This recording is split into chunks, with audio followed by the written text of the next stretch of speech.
Okay, so good morning everyone to this revision session. So in today's session, we are going to focus on all 9 learning units. I'm going to discuss what I feel is the most important things. It doesn't mean that the other information you should not be studying at all. It's just there's not enough time in the session to cover the whole semester's work, so we're just going to do a few highlights.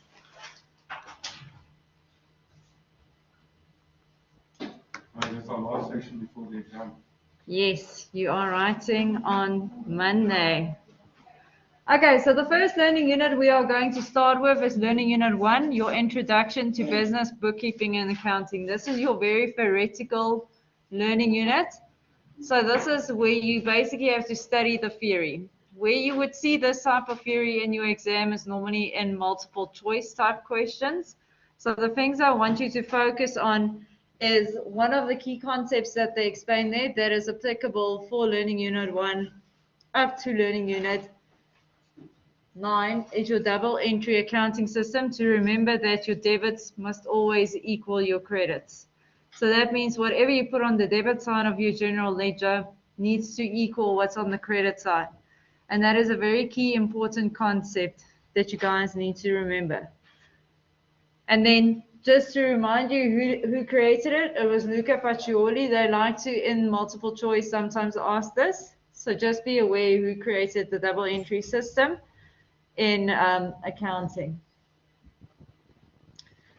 Then what you also need to be aware of, they have asked the users of financial accounting already in your assignment.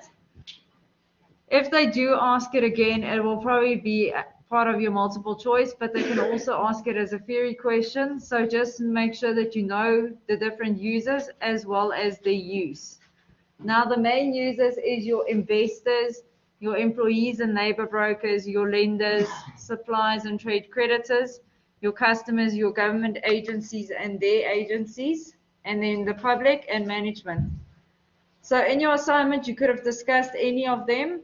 Normally in the exam, they focus more on the top part of them, but please be sure to know all of them and why they use the financial information.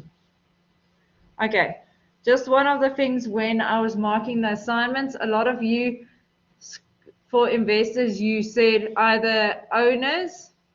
Remember to use the word investor in the assignments I gave it to you, but in the exam, they don't mark as lenient as in the assignment. And then lenders, remember, don't tell me just a financial institution. A financial institution can be anything. So be very specific that it's a lender, and then your explanation around it is that they want to make sure that their payments as well as the interest that they've charged on the money can be recovered. Then the qualitative characteristics, remember some of them are the first two, relevance and faithful representation is the most important ones. Now relevance is that the information is relevant in our financial statements, but it is also materiality also forms part of it. What materiality means is if that amount is omitted, it will actually influence the decision maker's decision making. Then you've got faithful presentation, which talks about the information that is presented, that it is reliable and complete basically for the users. Then you've got comparability. This is where you compare different years. So the information should be set up in such a way that we can compare different years easily. Then understandability is that information should be in such a format that any third party with a basic understanding of accounting should be able to understand what is going on in that set of financials. Timeliness is the longer you wait, the more complete your information is, but the more irrelevant it becomes because it gets outdated, it's older information. So timeliness is to get that information out as quickly as possible with a combination of completeness and relevance for the users. And verifiability, that is that you can verify that those amounts are correct. So you've got supporting documents that support that information. Then make sure that you know the difference between financial accounting and management accounting. This was question, I think, 1.6 in your textbooks, the table where you had to do this question. Now, the main difference is financial accounting looks externally, whereas management accounting looks internally in a business. Financial accounting is for external users, whereas managerial accounting is more for internal management users. Financial accounting is very specific. There's a specific framework that you use, whereas management accounting, the owners and management can decide on what format they want it. Your financial accounting is more objective, whereas your managerial is more subjective. Managerial is more future orientated, so we generally look forward. So we want to know how can we improve our business in the long run, whereas financial accounting looks more at historical data rather than into the future. So make sure that you know the differences between these two. They like asking this generally in a table format or match the columns is where I've seen it.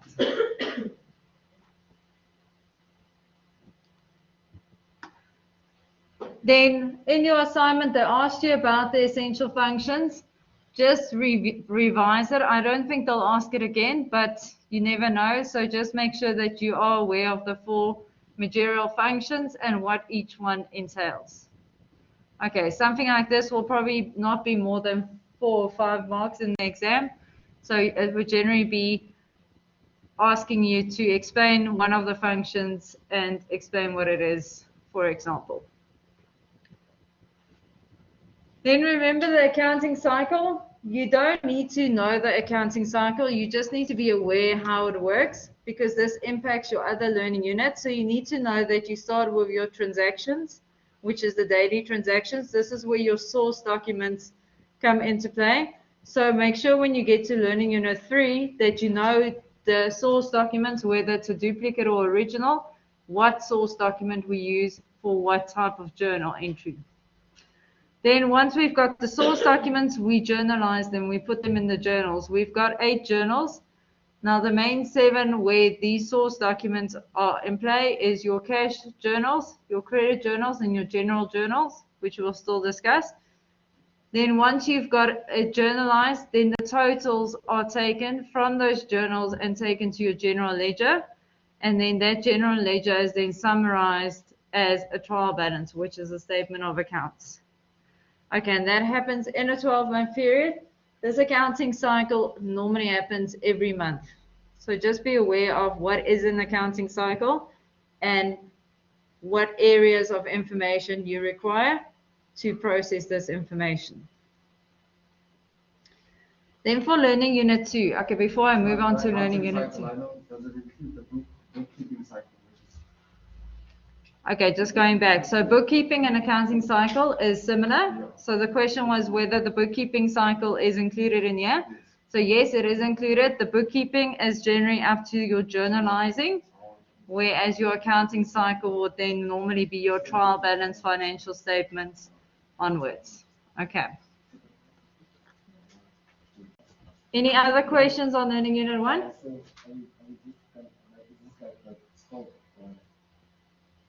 This is a highlights of what I think is important for each learning unit. And then if there's anything specific that you want to know, then you ask me either while we're doing the learning unit or at the end. The scope is, this is the scope. Learning unit 1 to 9 is what you're writing the exam on. Nothing is excluded, but for the exam, because they have not tested learning unit 7, 8 and 9, focus will be on there, but you still need to know the others because they still ask journals, they still ask accounting equations, so you can't leave that out. They will still ask you VAT. So it's majority one and not just majority. Then there's going to be other stuff from 10 onwards. There is not a learning unit 10. Yes, not. No. Have you opened your textbook? Okay, so it's only learning unit 1 to 9. This whole entire textbook, that's what you need to study. Okay, so learning unit 2, this is one that if you can't do it, you need to go focus on it. This is one where students perform very badly in an exam situation because they don't understand it. Now remember, they can make this, to make it more difficult, we incorporate the VAT section in there. So we can test your accounts, your general ledger account names, we can test the accounting equation, and we can test VAT in one question. A question like that can be up to 40 marks. 40 marks out of 180 is a lot. So do not, make sure that you understand this and you can do this. Okay, so the first thing you need to remember is the accounting equation. So you can decide which format of the accounting equation you want to remember, but then just know how to convert it into another format. What I mean about this, so the main one is assets equals liabilities plus equity, but sometimes they will ask you work out the owner's equity, and then you need to know that assets less liabilities is your owner's equity. Okay, so that's what I mean. Assets, what you own. Liabilities, what you owe. Owner's equity is the worth of your owners in that specific entity. But it is also how did they fund. So your liabilities and your owner's equity is also how do we fund our assets. Did we fund it by borrowing the money, or did we fund it by getting capital put into the business by the owners? Okay, so that is what you need to know. What is important with the accounting equation, it's a different format for your double entry system. So whatever's on the one side of the equal sign needs to equal what is on the other side of the equal sign. So when I marked your assignment, a lot of you had the correct amounts, but the symbols were incorrect. So you would, for example, say assets is a positive 5,000, but then you would say liabilities is a negative 5,000 instead of a positive 5,000, which meant your accounting equation did not balance.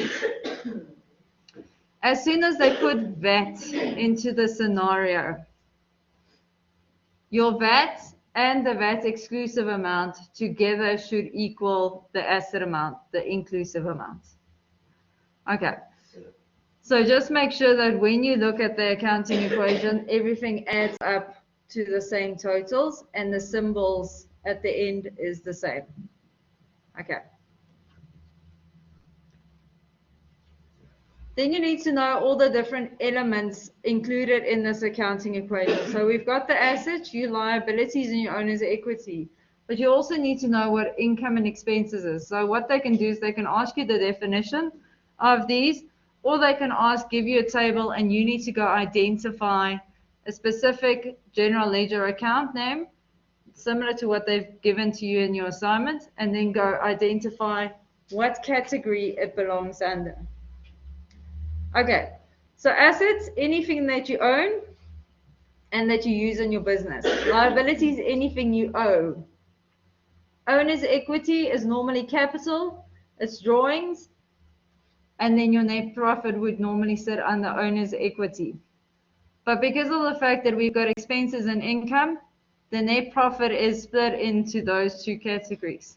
So if they have an expense and income column, then you need to include it in there. Income is money that's coming in from services that I've delivered or goods that I have sold, where expenses is money that I've spent on services I've purchased or goods that I've purchased. Okay, with the exception of inventory, which is an asset. However, if we've got the periodic inventory system, that's where learning unit 6 comes in, then it would be expense. Then it goes to the purchases account. So you need to read very carefully whether what inventory system are we busy with, because the one would be an asset and the other one would be an expense. But the other account would be exactly the same. And then for VAT, if you've got output VAT is going to lie under your liabilities category, whereas input VAT will be an asset. Okay, I'm just going to repeat that. Your output VAT will be a liability category, whereas your input VAT will be an asset category.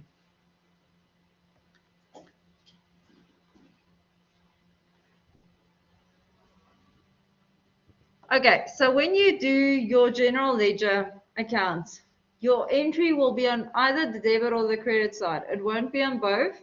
So you pick one of the sides for your one side of the entry. Okay, so we've done a few of these general ledger accounts. What you need to know is what type of asset or what type of category increases on the debit side, what category increases on the credit side.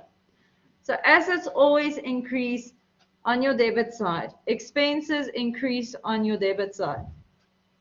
Liabilities increase on your credit side. Income increase on your credit side. Owner's equity, if it's capital, will increase on your credit side, whereas drawings increases on your debit side. Okay, liabilities will decrease on your debit side. Income will decrease on your debit side. So I'm going to put up the next slide, which is the dead click one. This is sort of your cheat sheet. So the green arrows is where it increases. The red arrows is where it decreases. Study this. This will also help you when you do your journals, when you do your general ledgers, to make sure that you put it into the correct entry. This is not in the textbook. This is a separate site. Yes. Yes, I have discussed it. So make sure that you know what side, what type of account will increase or decrease, because it's important.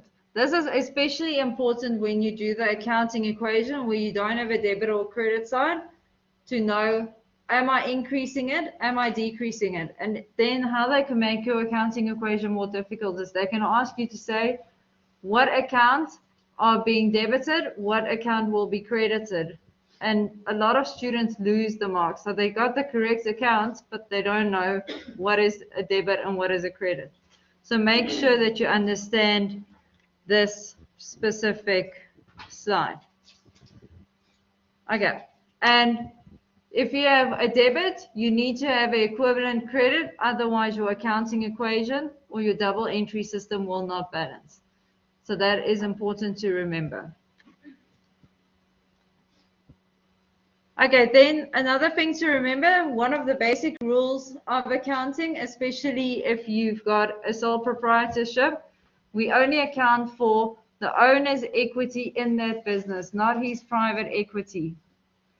So this is what the business entity rule says, that we only account for the owner's equity in the business and not his personal equity as well. Okay. They have asked this in the past, so make sure that you know what the business entity rule is. Yes.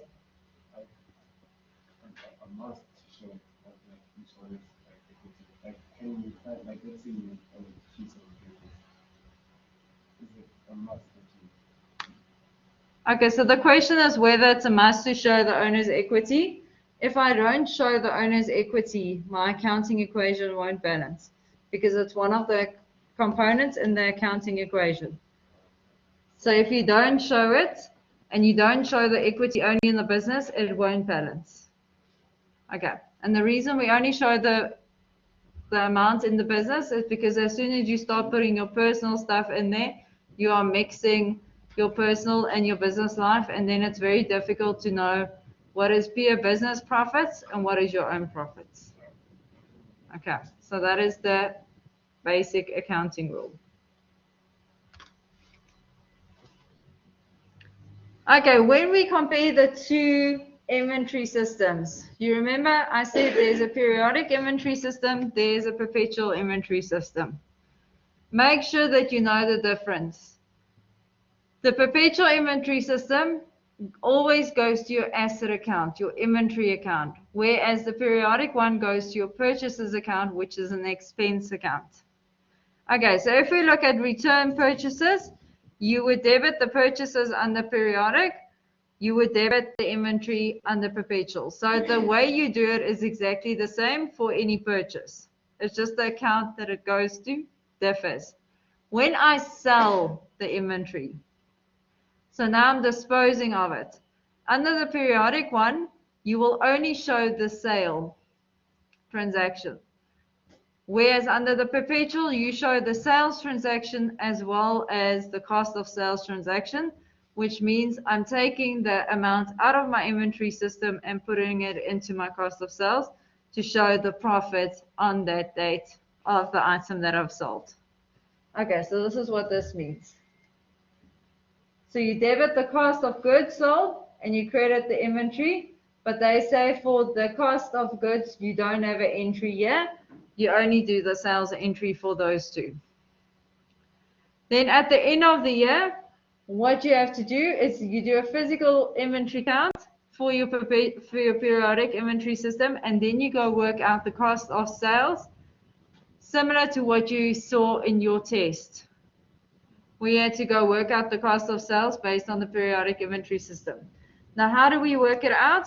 You start with your opening inventory balance, which is a positive balance. Then you add anything that you've purchased to that opening balance. Any import duties is added. Any carriage on purchases is added. Then you deduct any purchase returns, and you deduct your closing inventory balance to get to your cost of sales figure.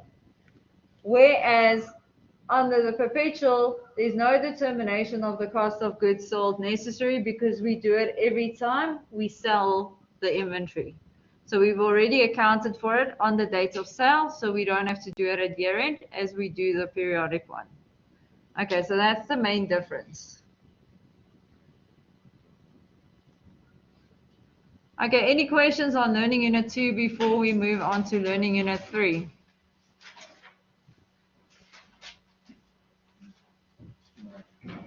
Okay, so Learning Unit 3 is made up of your VAT and your source documents. Firstly, VAT is broken down in 3 types of VAT supplies. You get your taxable supplies, which is your VAT at a standard rate of 15%. Your VAT is a zero rate, which we call zero rated tax. And then you get your exempt supplies, where no VAT is charged at all. You need to know, there's a list in your textbook. You need to know the different categories or items that are on those lists in order to identify them when you see them in the exam. So how they can ask this, they can either give you a table where they give you a few examples and then they ask you how to deal with the VAT on it and what type of VAT it is, or they can alternatively incorporate it with your accounting equation or with your journals and test the same thing. Now the main thing when we talk about zero rated, fuel, petrol, diesel, always zero rated except if it's an aircraft. So airplane fuel is standard rated because of the fact that an airplane ticket is also standard rated. It does not form part of the exempt supplies. The exempt supplies are those, for example, your public transport by road or rail. So your buses, your trains, those ones are exempt, whereas your airplanes are standard rated. If that airplane flies overseas, it is zero rated. Anything that leaves the country is zero rated. It's called exports. Okay.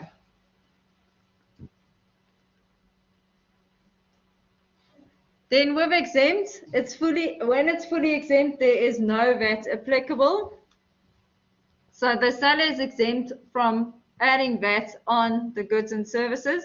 So therefore, they are also not allowed to claim the input VAT on those goods and services. Zero rated, you raise VAT at a 0%, but because of the fact that you raised VAT at 0%, you are allowed to claim the input VAT on that initial purchase. Okay, so that's the difference between exempt and zero rated and why we have the different categories. These are just a few examples. It is not the whole list that's in your textbook. These are just the main ones. So the main ones is your petrol, diesel, illuminating, paraffin, your basic food stuff like your brown bread, milk, fruit, vegetables, any exports outside of South Africa, is 0 rated. Those are the ones they generally like to ask. Then your exempt supplies is your life assurance, interest received and paid, but you will see bank charges is not on this list. Bank charges is standard rated. Renting of residential accommodation, so not holiday accommodation, residential accommodation, that's where people stay normally. Then passenger transport on land and sea, and then there's further examples in your textbook as well. But these are the main ones they normally ask. Then we've got non-allowable items. These are items where VAT was charged by another party, but SARS does not allow the business to claim the input VAT on these specific items. Now, in the assignment, they asked you the entertainment expenditure one, which was the tea and coffee for your staff. Most of you put VAT on it. It does not have VAT on it at all. You're not allowed to claim the input VAT, so the full amount will go to the general expense account. Then your passenger vehicles, those are vehicles that are classified as a passenger vehicle. So in your test or in the exam, if they talk about a motor vehicle, it is a passenger vehicle. If they talk about a delivery vehicle, it's the exception to this rule, so you can claim the input VAT. Okay, so just to repeat that, in your exam, if they refer to a motor vehicle, they are referring to a passenger vehicle, which means input VAT is not allowed. If they talk about a delivery vehicle, then you can claim the input VAT. And then club fees and subscription fees, that talks about like golfing, tennis clubs, those type of clubs. If it's a professional fee or professional membership, like accounting, law, doctor, that belongs to a professional body, those ones do have VAT, and you can claim the input VAT on those.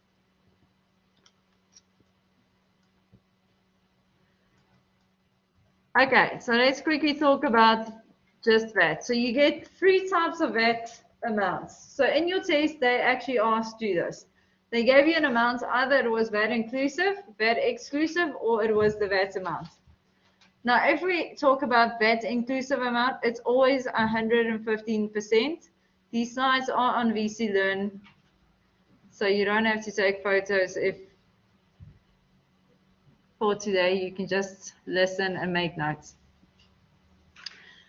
Okay, VAT is 15% and VAT exclusive amount is 100%. So in the table, if they ask you the amount, you need to be very careful that they give you a VAT inclusive amount or VAT exclusive amount. This was one of the biggest mistakes in the test, is students got confused between what is inclusive, what is exclusive. Okay, so normally they will tell you right in the beginning before the question that all amounts are VAT inclusive unless specifically stated otherwise. So then they will tell you the amount excludes VAT or VAT has not been added to this amount, that you know it is VAT exclusive. Okay? Now your VAT exclusive amounts generally go to the following type of accounts. So bank would be VAT inclusive, your debtors control would be VAT inclusive, your creditors control would be VAT inclusive. Your exclusive amount would be, for example, trading inventory, it would be furniture and fittings, equipment, then your expenses like your purchases would be VAT exclusive, your sales account would be VAT exclusive. So you need to be sure when you look at the journals as well, what columns are inclusive of VAT, what columns are exclusive of VAT, to ensure that you enter the information in the correct column. Okay, because that was the biggest mistake that I saw when we marked your assignments as well as your tests.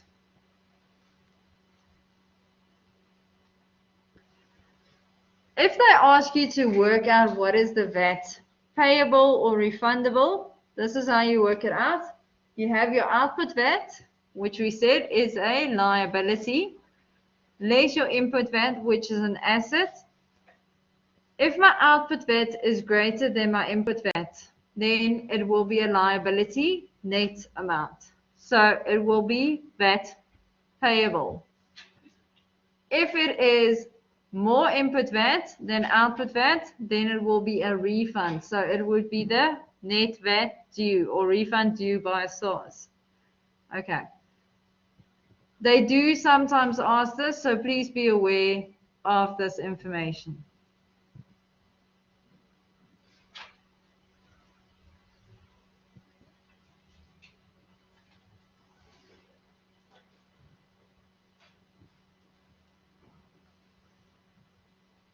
Okay, so how do we convert an amount that excludes VAT? You take the VAT inclusive amount and you to get your VAT inclusive amount, and they give you a VAT exclusive amount, you multiply it with 115 over 100, or you multiply it with 1,15. If you want the VAT exclusive amount, but you got a VAT inclusive amount, you take the inclusive amount, you multiply it with 100. So what do I want? The amount excluding VAT at the top. What do I have? The VAT inclusive amount, the 115 at the bottom, or you can divide it by 115 to get to the same. This is when the amount's inclusive or exclusive. If you have to calculate the VAT on its own, it will be dependent on whether that amount includes VAT or excludes VAT. So at the top, you would have the 15%, which is the VAT amount that you want.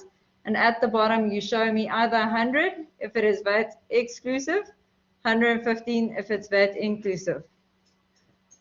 Make sure you know the difference. This was one of the main errors when you calculated the VAT in the test, is dividing it by the incorrect amount at the bottom. So I saw the guys that wrote at the top of their journals which ones is inclusive as 115, the ones that are exclusive as 100. Those guys actually did this the best because they could see clearly what is inclusive, what is exclusive. Okay, so go figure out a way that works for you to help you remember the difference between the two. Then the markup percentages. This is very important. This is also somewhere where a lot of you lose the marks because you're not reading. We've got a markup percentage, which is your markup on your cost price. As soon as you see on cost price, your cost price represents 100%. Then you add the profit percentage to get to the sales percentage. If we tell you gross margin or markup on selling price, then the selling price is 100% and the profit is deducted to get to your cost price percentage. Okay, so make sure that you read in your exam which one is given. Sometimes what they will do is in the beginning of the question, they will give you one type of markup for the entire question, and then one of the items will have a different markup percentage or be a different markup method than the others. So make sure that you read carefully to pick up those differences. Okay, now how to convert this information. So if they give you, let's say they give you the markup percentage, but you now have to go work out the gross profit percentage. What you first do is you go work out what is your cost price percentage. You take your profit percentage and then your selling percentage based on the information that they have provided to you. Then you take that and now you convert it to your markup percentage or your gross margin. So your markup percentage is always your profit over your cost price, whereas your gross margin is your markup or your profit over your selling price.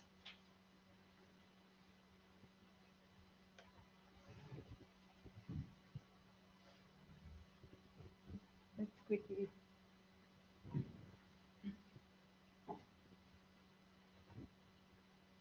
Okay, so let's say this was 75. Your profit was 25, which gave you a selling price of 100. Okay, so this would have been your gross margin percentage, but now they want to know what is the equivalent markup percentage. Then you would say, okay, the profit is 25. And we would divide it by the cost price, which is this one, the 75.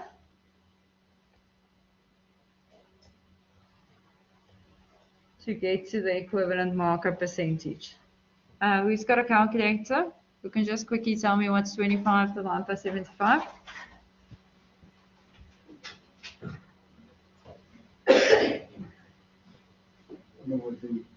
Sorry? 1/3 or 0.3. Okay, so 33 and a third percent.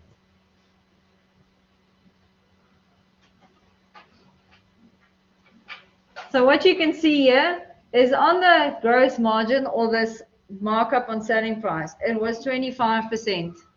But if I wanted to get the same markup percentage based on the cost price, I would have to put a 33% markup on cost to get an equivalent profit on that product.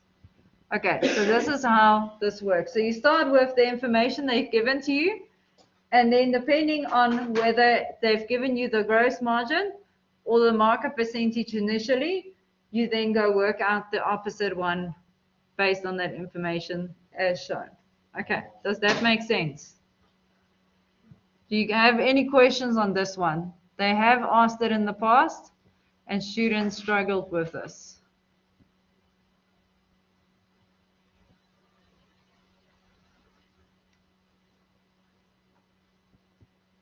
Okay, then your source documents. Make sure that you go read through all your source documents. There's quite a number of source documents. Also make sure that you know whether it's a duplicate or original. So remember, duplicates is the documents that we would have issued. We would have a duplicate in our records. Originals are something we have received. Will always be an original. So that's the easiest way to remember it. If it is a document that I have issued, I would have a duplicate in my possession. If it is a document I receive, I will have an original in my possession. Okay. Then you need to know what type of documents they are. So you've got a credit invoice for if a transaction is on credit. You've got a cash invoice if a transaction is on cash. Bank statement if it is something that happens on the bank. If you make an EFT payment, it's an EFT confirmation slip. Then you've got your credit notes for any returns. Then you've got any debit notes if there's any corrections on previous invoices. So you undercharged it, then you would issue a debit note to correct it. Then a check counterfoil if they pay with a check. Your cash slip if it is at a cash register or the cash register roll. Then if your customer pays you, you would give them a receipt, a cash receipt. So make sure that you know the different types of source documents and whether it's original or duplicates. And that information you can find on page 85 to 92 in your textbooks. Okay, any questions on Learning Unit 3?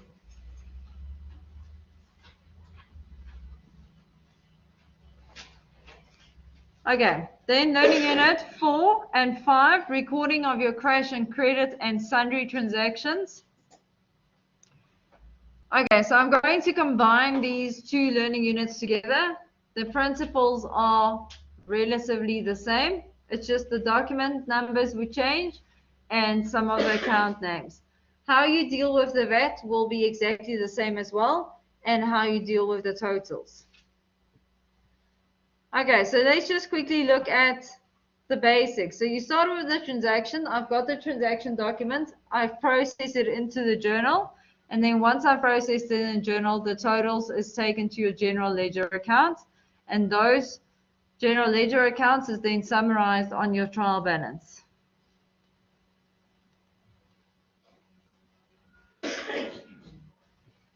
Okay, the journals are broken up as follows. So you've got your cash book receipts where your cash increases. You've got your cash book payments. This is where your cash decreases.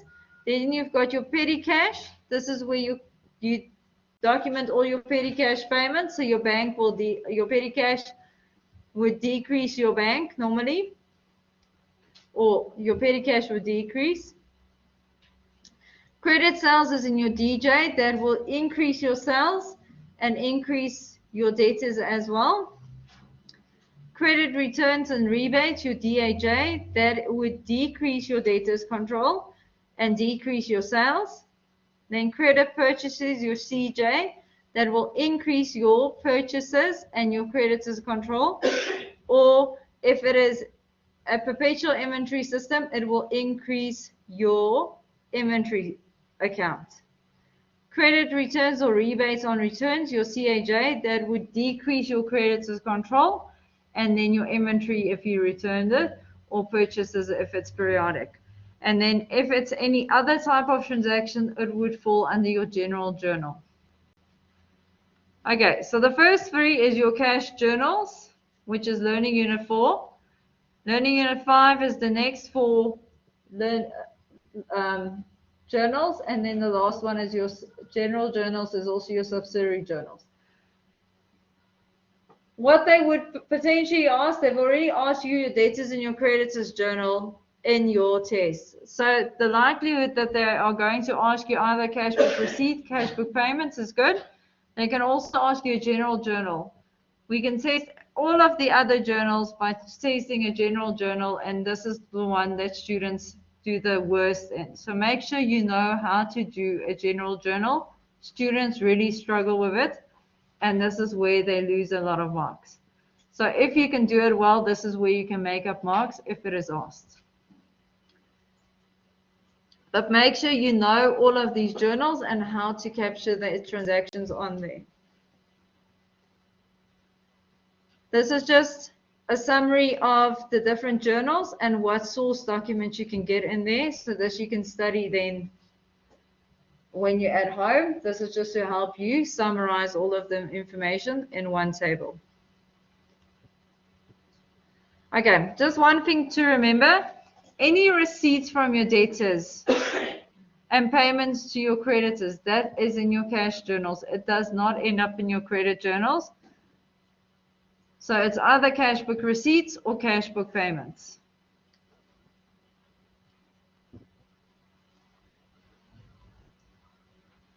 Okay, let's talk about the steps to complete your journals. This is your steps that you can follow. For some of you, you prefer the steps of how to do it, so I'm quickly going to run through them again. Firstly, you have to identify what journal are you busy with. So am I busy with a cash journal, a credit journal, or a general journal? Then you have to decide which columns are affected. So that means, is it a debtors control? Is it a sales column? Is it a VAT column? Is it a sundry account column, which has a different name? So first you have to go determine what accounts are affected with that specific transaction. Then you start with your main column. Your main column in your cash book receipts would be your bank. In your cash book payments would be bank. In your debtors journal would be debtors control. In your creditors journal would be creditors control. In your debtors allowance journal would be debtors control. In your creditors allowance journal would be creditors control. And your general journal would depend on the transaction, which would be your main entry. Remember, your main column is always VAT inclusive, so that's the 115%. Then you go work out the VAT column based on that. So if my amount's VAT inclusive, to work out the VAT, I multiply it with 15 over 115 to get to the VAT component. And then after I've done that, then I do the other column, which is VAT exclusive. And that would either be sales, it can be purchases, inventory, it can be, what else is there? It can be stationery. It all depends on the transaction. What the other account would be the VAT exclusive amount. And you do this for all the transactions. You follow those first 4 steps. Then once you've done that, if they ask you to total the columns in the journals, they will generally specify which columns they want you to add up. Make sure that you add those columns together to get to the totals. The reason they normally ask you that is then they will ask you to do the general journal. separately after that. After general ledger, sorry. Okay, now how do you know you are balancing your main column? The total of that column or the amount should equal all the other columns added together. If you've got a perpetual inventory system, what you also need to remember is for your cash book receipts, your debtors journal, your debtors allowance journal, there's a separate column for your cost of sales, which you calculate using the sales column in your journal and then applying your markup percentage to get to your cost of sales. So if they tell you it's before trade discount, then you will have to use the main column amounts, your debtors control column, apply VAT first, and then only apply the markup percentage to get to the correct value. Okay, let's quickly continue with the steps. So once you've done the totals, then you post them to your particular T accounts or your general ledger accounts. And the name of the column is the name of the general ledger account. So if the column's name is debtors control, your general ledger account is also debtors control. And then you do the same for all the journal totals till you finished each and every one. The only one which is the difference is that sundry accounts column. There you would do it for each and every individual item and not the column as a total.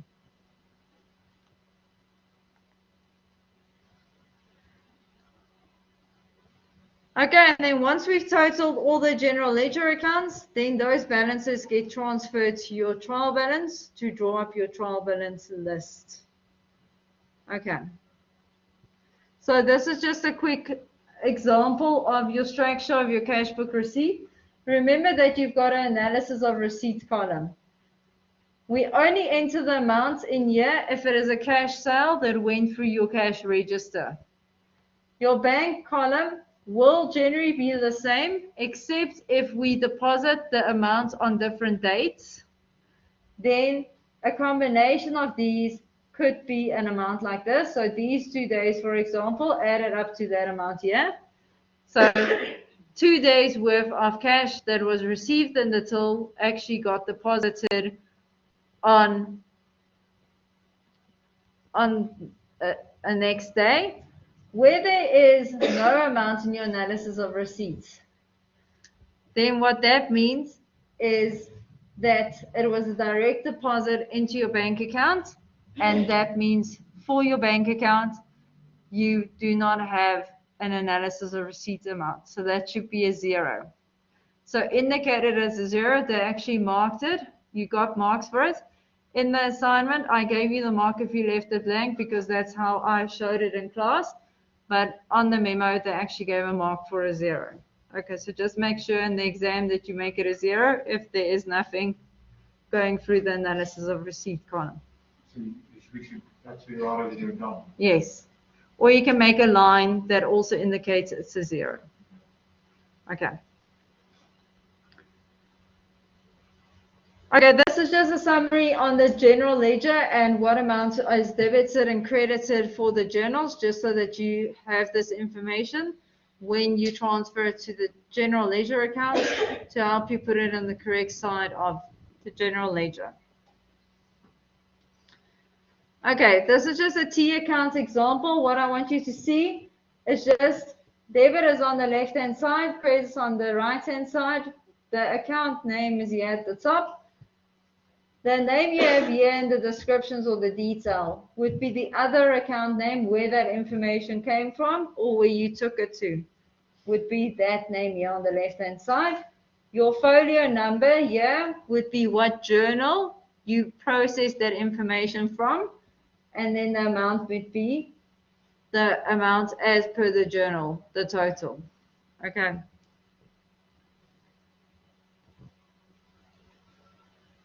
Okay, this is what I explained previously about the cost of sales. So, and this one, what happened here is they had a discount here of 15%. So the full amount had a discount of 15%, which was your trade discount. But then when we had to go work out the cost of sales amount, we had a markup percentage of 65 for the first one, over 35 profit and 100 for sales price. But then for the second one, it was a markup on the costs, which was 100. Your profit was 100, your sales price was 200. So that's where the 100 over 200 comes from. But then because of the fact that they say your markup happens before this trade discount, we had to take the amount before any trade discount was applied and remove the VAT amount to get to a VAT exclusive amount and then only apply the markup percentage. So that's what I was referring to earlier. So if they give you an example like this, that is how you deal with it.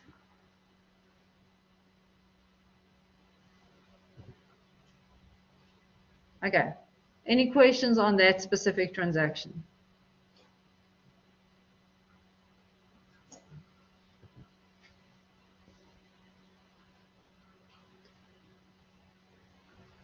Okay, if they did not say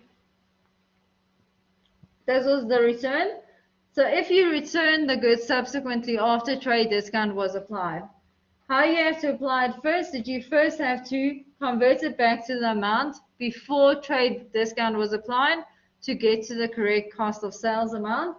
Then you take out the VAT again, and then you only apply the cost of sales. So for any returns, it will have an additional step of converting it back to the original 100% before we took off the trade discount.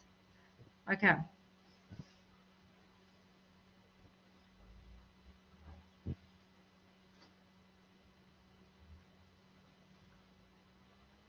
Okay, this is what your general journal looks like. So what you will see is on the left-hand side, if it's on the left-hand side, it's your debits. If there's an indent, it indicates that it is a credit account. These account details is your account names, your general account names, and then the amount is normally the equipment will be VAT exclusive. Then you have your input VAT that you can claim, and then the capital that was contributed would be VAT inclusive. Okay, that capital can also be bank, it can also be a loan or debtor or creditor depending on how you purchased or financed it. And then these folio numbers is the folio numbers in your trial balance, but we normally don't ask you to show that in the exam, so you don't need to know that. Okay, and then if they do not say narrations are not required, then you have to give a short narration because you actually get a mark for that as well. So that's just the explanation of what the transaction is about. I normally have a look and see what you wrote there, and I will give you a mark accordingly. Okay, I think let's take a quick recess before we continue with the last few learning units.